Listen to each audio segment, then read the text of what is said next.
Hey, what's happening, guys? Today I am hitting you. That was ridiculous. I'm hitting you with an easy keto pizza recipe.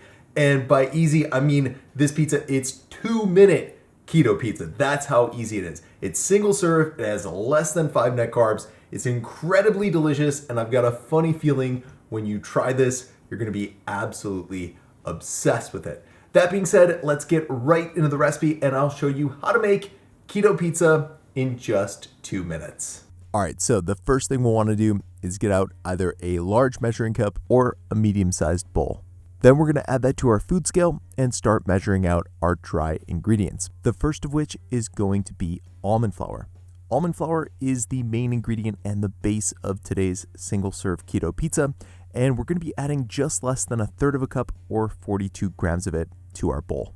So I know some of you will want to substitute the almond flour out with another keto-friendly flour. If you want to do that, I highly recommend using either sunflower seed flour, walnut flour, or pumpkin seed flour to replace the almond flour with. Coconut flour is far too absorbent and you can never substitute it on a 1-to-1 basis with almond flour. And if you use it for your pizza crust, it's either going to turn out way too dry or it's just not even going to turn into a crust at all. So I never recommend replacing almond flour for coconut flour. If you want to replace the almond flour for something, use one of those other 3 flours. All right, so now we're going to take out some baking powder, and a 1/4 teaspoon is all we'll need for today's keto pizza.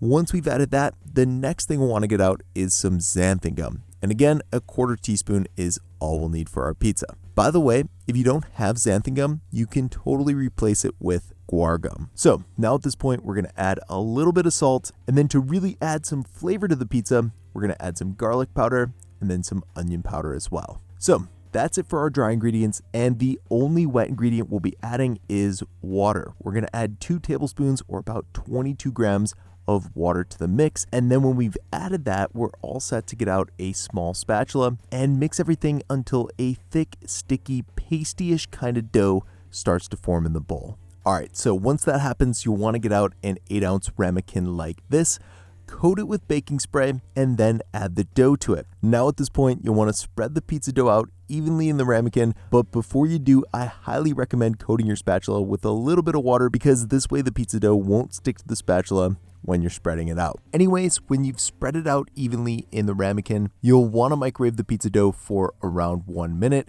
Or if you don't want to use a microwave or don't own a microwave, you can always bake this in the oven at 350 degrees for around 20 minutes. So when the pizza crust is done cooking, we're going to bring it back over to our food scale and start adding some pizza sauce. My favorite one at the moment is this one by Rao's.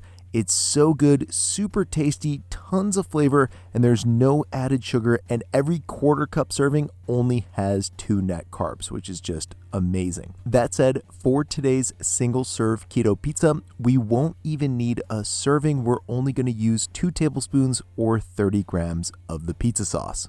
So once we've got that looking good, we're going to add just less than a 1/4 cup or about 21 grams of some full fat mozzarella cheese.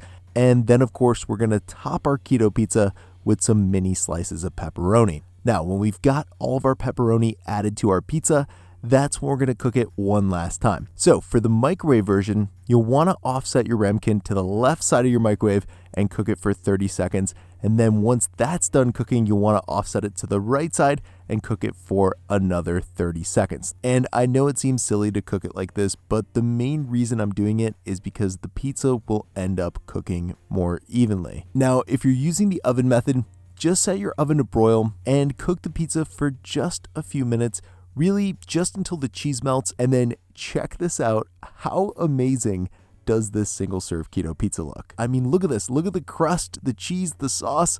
Oh my God, it's so good. As always, for more info on today's recipe, check out the video description below, and I hope you enjoy the pizza.